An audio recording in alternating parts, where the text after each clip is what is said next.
I am Hui Chung Loy, and this is my digital forensics final project entitled Network-Based Malware Detection. In this slide, I demonstrate the primary hypothesis of my project, which is a better way to disable malware by targeting network connections. This diagram shows the situation in an organization when it has been infiltrated by hackers. There is usually a calling backdoor installed on an internet-facing machine. The backdoor will periodically connect back to the hacker's C2 server for instructions. Via this backdoor, the hacker can use hacking tools on this compromised machine. The hacker can also access other internal machines in the organization by tunneling to them via secondary backdoors. Now imagine what happens if the hacker loses access to the initial calling backdoor. They will not be able to access their tools on the initial compromised machine and will also be unable to tunnel to the internal machines. In this way, they lose all access to the organization. How do we target these calling backdoors? Malware authors have developed many ways to hide on an operating system, and it can be difficult to detect them. However, regardless of how advanced they are, they will not be able to disguise the network connection that they make when they connect out to the C2 server. We can use this network connection as a primary heuristic and develop methods to tell if malware activity is present. You might ask, why go to all this trouble of developing heuristics? Why not just blacklist the URL of the C2 servers? This is not practical, as the list of malware sites changes all the time. Even if such a list could be generated, updating it would be difficult. Another issue is that malware traffic can be proxied via legitimate URLs such as Twitter or Google Drive. In summary, this project has three major goals. First, to target processes that make network connections as a signature of malware activity. Then to develop heuristics to determine if the process that made these connections is malicious or benign. We also aim to minimize false positives and false negatives with these heuristics. Finally, we want to consolidate this information in a central server for reporting to administrators for action. This is an overview of the project design. First, the client program is run on a PC. The client program detects when new network connections are made. It checks the internal database to see if the process making the network connection had been seen before. If not, it will check trust providers to verify the digital signature status of the program, if any. Network connection as well as process-related information is then reported to the central server. The server will query VirusTotal for information on the reported file and then decides if the process is malicious or benign based on heuristics. And finally, consolidated reports are generated daily. We will now go through a high-level overview of the functions of the client and server program. For details, please refer to the report. The network scanning module efficiently checks for new network connections and determines the PID of the process making the connection. Related information for the network connections and owning process is extracted. Command line information as well as the list of ancestors of the calling process is extracted.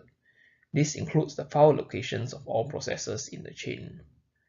The program determines if the process has been seen before based on the MD5 hash of the file data that is stored in the local database.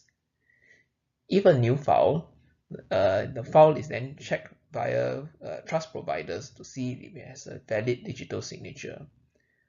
All information collected is reported to the central server, including the time that the network connection was detected. For VirusTotal queries, the file MD5 is checked before performing the query in order to reduce external network traffic. We want to retrieve the number of detections on VirusTotal, as well as whether it has been uploaded to VirusTotal before. We then tag the received information to a unique identity with the hash key, which is based on the MD5 of the path, file data, as well as command line that the process was started with.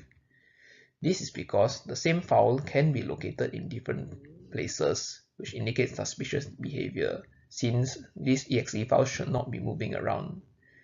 In addition, the legitimate files can be run with different command lines, and this can indicate malicious intent. If there is no prior record of the file on the server, we can use heuristics to determine if the process is malicious or benign. This will be covered on the next slide. The administrator can whitelist certain hashkey IDs to disable reporting so as to avoid noise from files that have been verified to be safe. Finally, reports are generated daily for the administrator, and they can be in either JSON or text format depending on the configuration file set.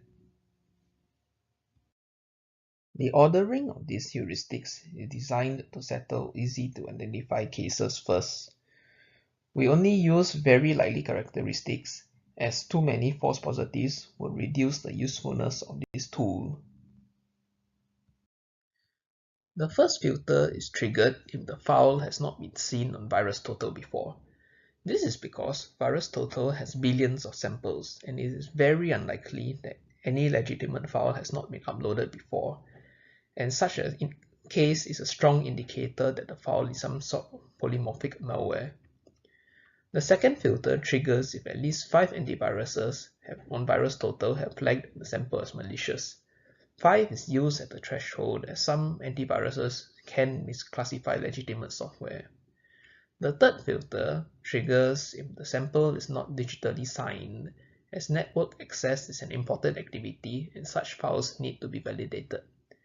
An exception to this condition are Windows Store apps that have been registered as services. The fifth filter is if services.exe or explorer.exe is not in the list of ancestors of the process being tested. Processes with legitimate network activity must have either one of these as an ancestor. Some malware use launcher programs to start up. When the launcher terminates, the malware is left as an orphan process. This filter catches this orphan malware as well. The sixth filter catches usage of servicehost.exe to perform network connections. Servicehost.exe should only be called by services.exe and not any other program.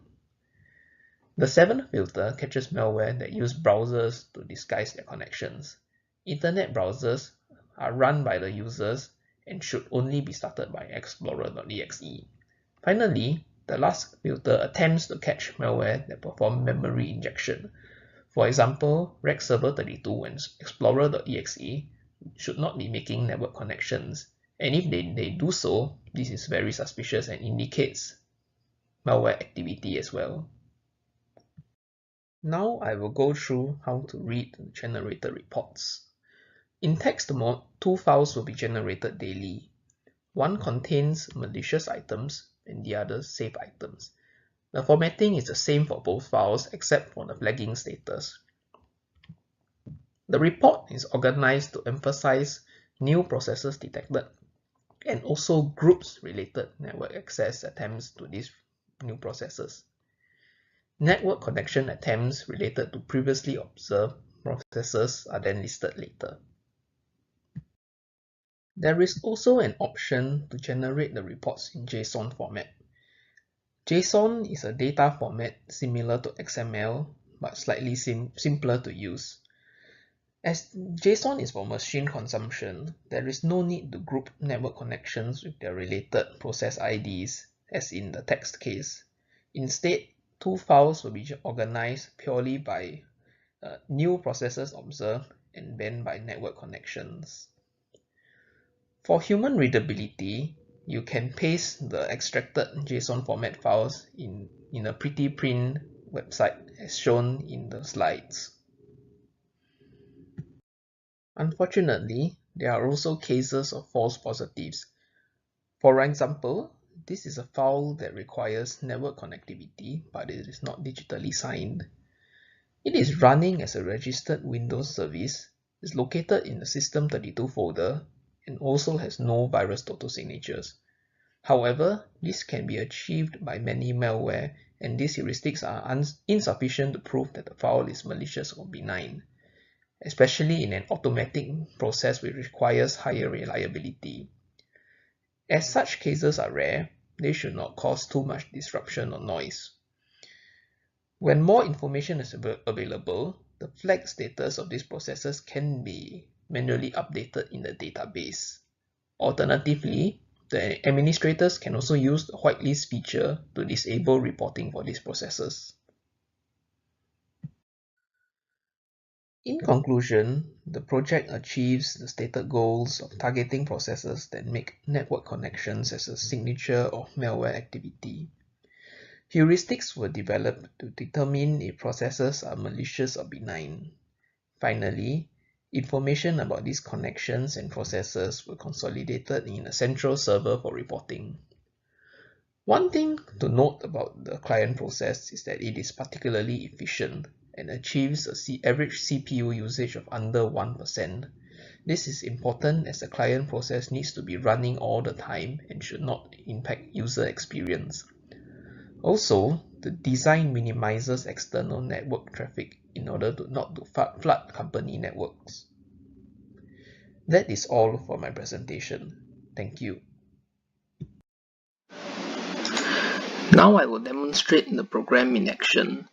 For the purpose of this video, both client and server will be run on the same machine, although they really should be run on separate machines. The server program is set up by modifying the config.inf file. The first line indicates whether text or JSON output should be used. The second line indicates the server's IP address. The third line indicates the server's listening port. Both the IP address and listening port should match what the client program uses. The fourth line is the VirusTotal key used for queries, and this can be acquired for free by registering with VirusTotal and allows for up to 4 queries a minute. The last line indicates debug mode. For this demo, I will be using debug mode so that it's easy to see the information being sent across. So now I will start the server program. For the client program, you can see that the shell actually requires administrator privileges as it requires as it needs to inspect process memory in order to be able to extract command line and path information.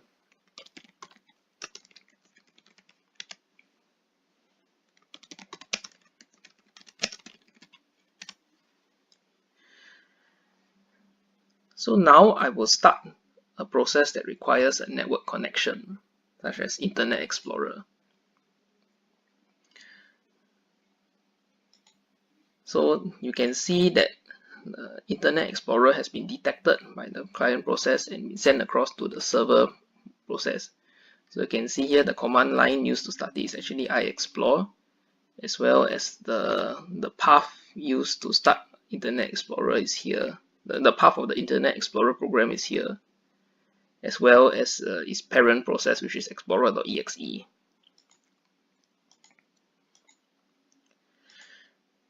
Now I will demonstrate with a malicious program.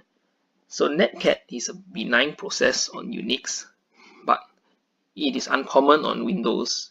In most cases, when netcat is encountered, it is used by hackers as a data transfer tool.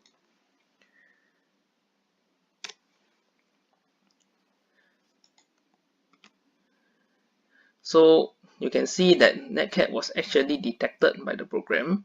You can see here the path of netcat, and it has been detected in VirusTotal by actually 47 of the antiviruses. It has been flagged as malicious due to this.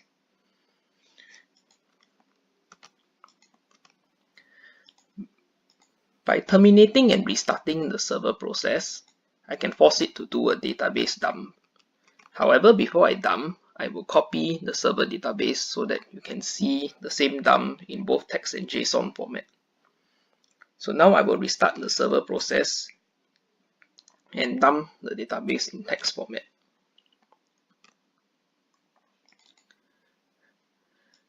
So you can see here the information that was provided.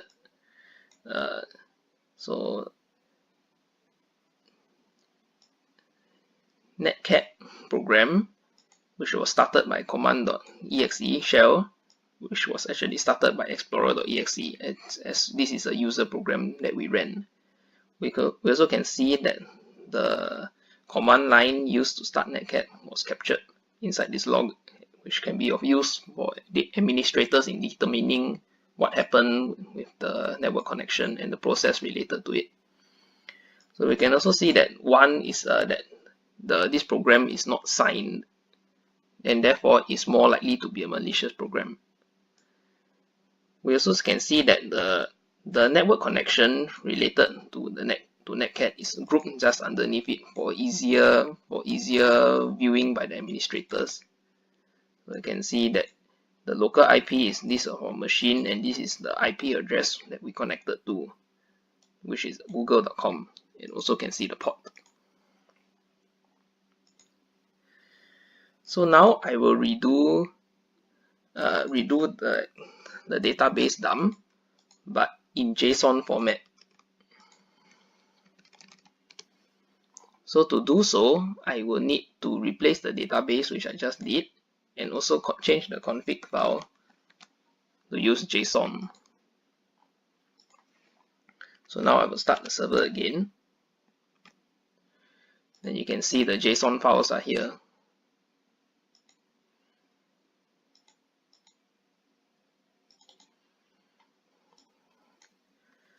So the JSON files are meant for machine reading and are not really formatted for human reading.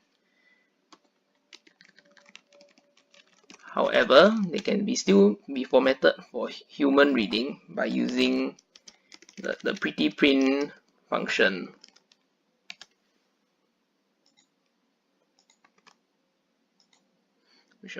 Which can be displayed as so. And this is actually the same data that is dumped in the text format, just that the network connections and IDs are not grouped. So this is all for the demonstration. Thank you.